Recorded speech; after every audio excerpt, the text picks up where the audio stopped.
Olá, tudo bem? Sou Isadora de Amorim e sou graduanda do curso de Engenharia Civil de Infraestrutura. No vídeo de hoje, iremos abordar sobre a NR18, que se trata de condições e meio ambiente de trabalho da indústria da construção.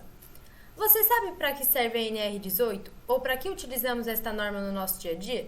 Então vamos lá abordar um pouco mais e aprender sobre ela. Bom, a NR18 é uma norma regulamentadora que é definida como norma setorial, ou seja, é uma norma que regulamenta a execução do trabalho em setores ou atividades econômicos específicos.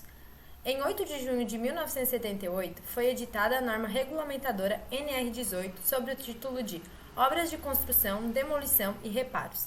Desde a sua publicação, o texto da norma sofreu 24 alterações pontuais e duas grandes reformulações em 1995 e em 2020. A NR18 estabelece diretrizes de ordem administrativa, de planejamento e de organização que objetivam a implementação de medidas de controle e sistemas preventivos de segurança nos processos, nas condições e no meio ambiente de trabalho da indústria da construção. Temos que lembrar que a observância do estabelecido nesta NR não desobriga os empregadores do cumprimento das disposições relativas às condições e meio ambiente de trabalho determinadas na legislação federal, estadual e/ou municipal e em outras estabelecidas em negociações coletivas de trabalho. Conforme a própria NR18, a aplicação dela se enquadra às empresas do ramo da indústria da construção e às empresas dos seguintes setores: demolição, pintura, reparo, limpeza, manutenção de edifícios e manutenção de obras de urbanização. Sabemos que a NR18 contempla vários fatores da construção civil, por isso vamos conhecer quais os principais aspectos que são abordados pela NR18, que são áreas de vivência, instalações elétricas, etapas da obra, escadas, rampas e passarelas, medidas de proteção contra quedas de altura, máquinas, equipamentos e ferramentas, movimentação e transporte de materiais e pessoas, andaimes e plataformas de trabalho, sinalização de segurança, capacitação e serviços flutuantes. Áreas de vivência. Uma das mudanças que a nova atualização da norma trouxe é em relação a áreas de vivência. O objetivo da mudança é trazer mais segurança e melhorar o bem-estar dos profissionais, proporcionando locais adequados para a realização de refeições, descanso, lazer e higiene pessoal. Ela também determina uma quantidade mínima de treinamentos teóricos antes de o profissional colocar os conhecimentos em prática.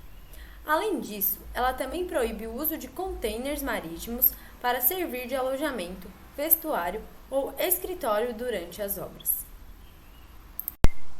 Instalações elétricas. É muito importante que as instalações elétricas sejam realizadas de forma segura, pois podem ocorrer acidentes graves e até fatais. Desse modo, a NR18 determina a obrigatoriedade de realizar um projeto elétrico para as instalações temporárias do canteiro de obra, e ainda que esse projeto seja feito por um profissional capacitado. A norma ainda determina que em locais onde ocorrem as instalações elétricas deve haver o controle de acesso dos profissionais.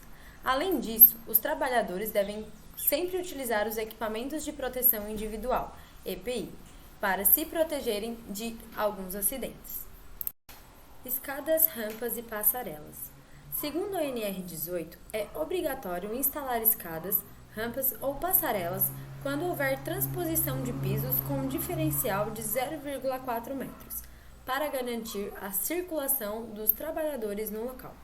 Além disso, é importante que a construção considere as cargas que elas serão submetidas para comportar o peso. Medidas de proteção contra quedas de altura. Nos locais onde houver risco de quedas dos profissionais, é obrigatório a instalação de equipamentos de proteção coletiva, EPC. É importante que as instalações de proteção sejam feitas por profissionais experientes e capacitados para assim manter a segurança de todos. Máquinas, equipamentos e ferramentas. Para as máquinas, equipamentos e ferramentas, as empresas devem atender às diretrizes previstas na NR12, Segurança do Trabalho em Máquinas e Equipamentos. Além disso, é necessário ficar atento aos seguintes pontos. O maquinário deve ser armazenado em local coberto e com boa iluminação. É preciso elaborar procedimentos de segurança para a utilização dos equipamentos. Em obras com altura igual ou superior a 10 metros, deve haver máquina de transporte vertical e os equipamentos de transporte devem ter algum dispositivo que impossibilite a descarga acidente de materiais. Movimentação e transporte de materiais e pessoas, elevadores.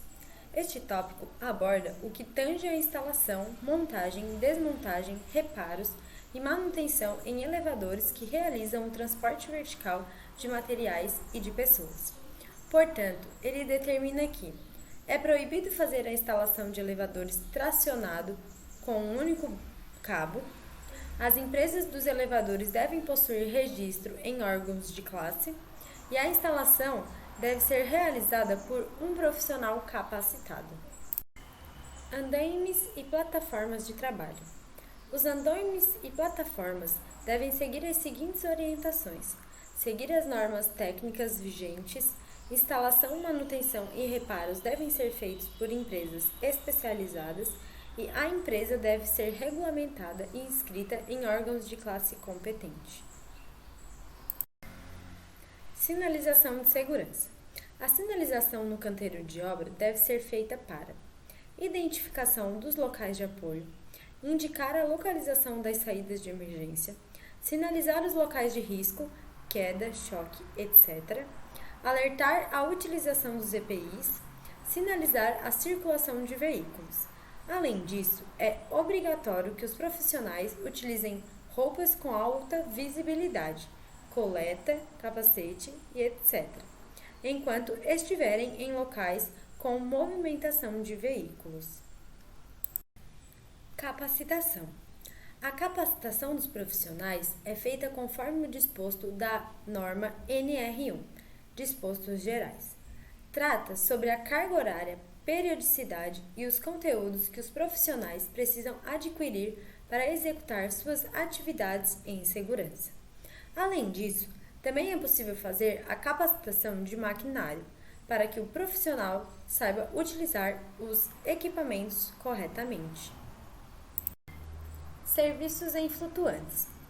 Os serviços flutuantes referem-se a trabalhos executados com risco de queda em água. Por isso, os profissionais devem utilizar coletes salva-vidas e outros equipamentos de proteção. Além disso, os locais de trabalho devem ser ancorados em terra firme e não podem ser utilizados em condições meteorológicas adversas.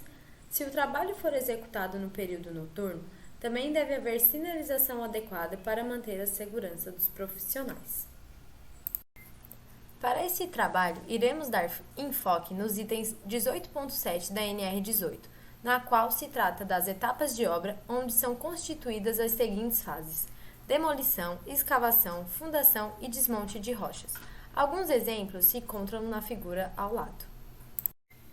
Para a demolição, deve ser elaborado e implementado plano de demolição, sob responsabilidade de profissional legalmente habilitado, contemplando os riscos ocupacionais potencialmente existentes em todas as etapas da demolição e as medidas de prevenção a serem adotadas para preservar a segurança e a saúde dos trabalhadores.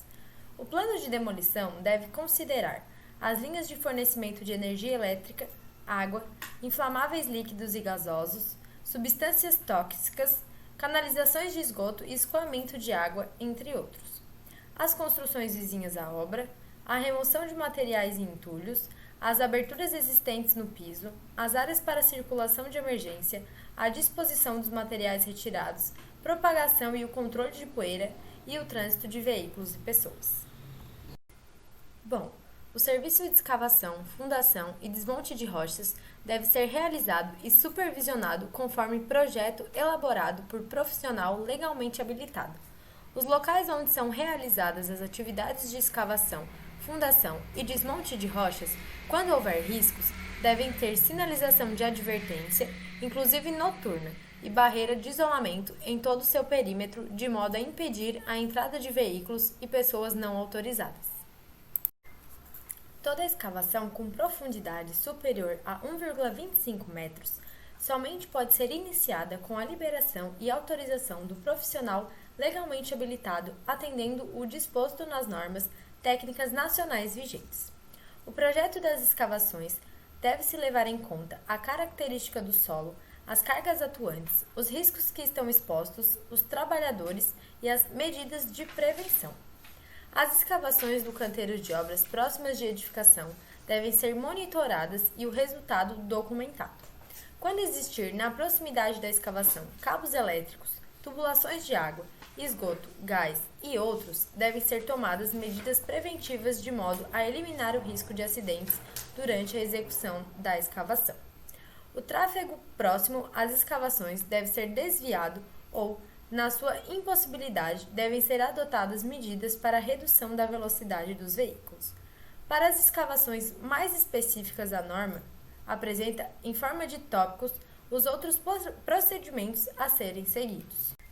Sobre fundações, nos casos de utilização de batistacas, o cabo de sustentação do pilão, em qualquer posição de trabalho, devem ter comprimento mínimo em torno do tambor definido pelo fabricante ou pelo profissional legalmente habilitado.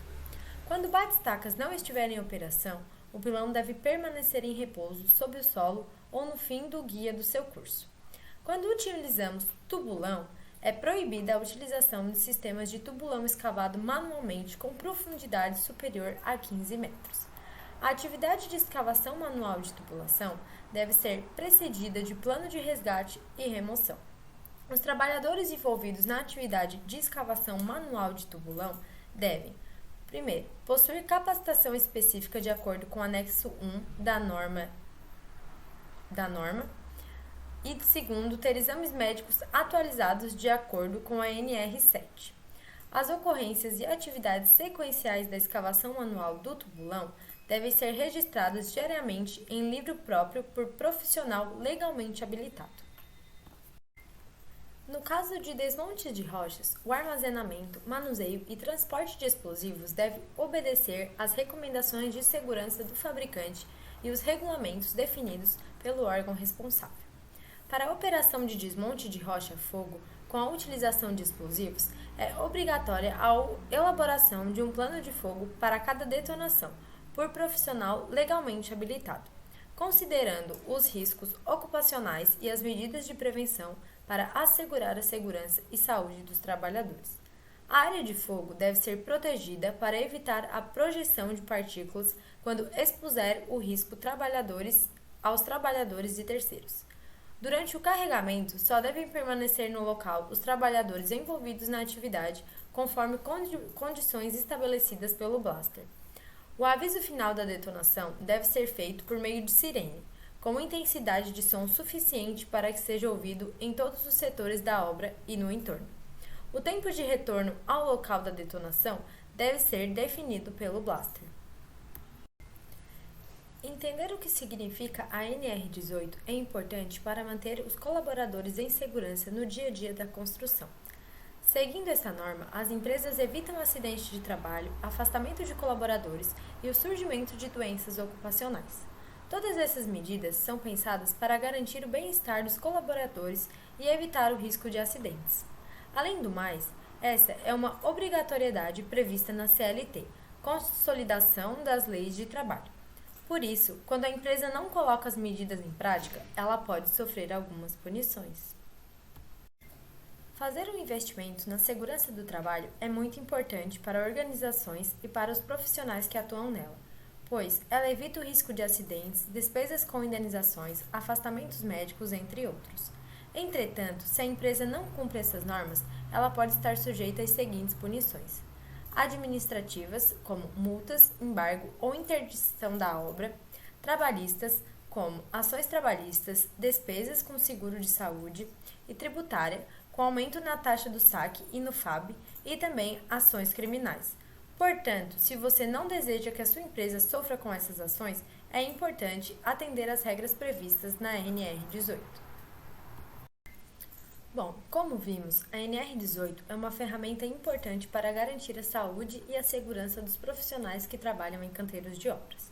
Essas regras determinam a forma que os equipamentos devem ser instalados, reparados e ainda sobre a manutenção de cada um deles. Seguindo todas as orientações da NR18, as empresas evitam acidentes de trabalhos e os profissionais se sentem mais seguros para executarem as suas atividades. Além disso, Essa obrigatoriedade é prevista na CLT e as empresas que não cumprem as normas podem estar sujeitas a penalidades. Por isso, esteja atento às regras e, em caso de dúvidas, procure ajuda com um profissional especialista no assunto.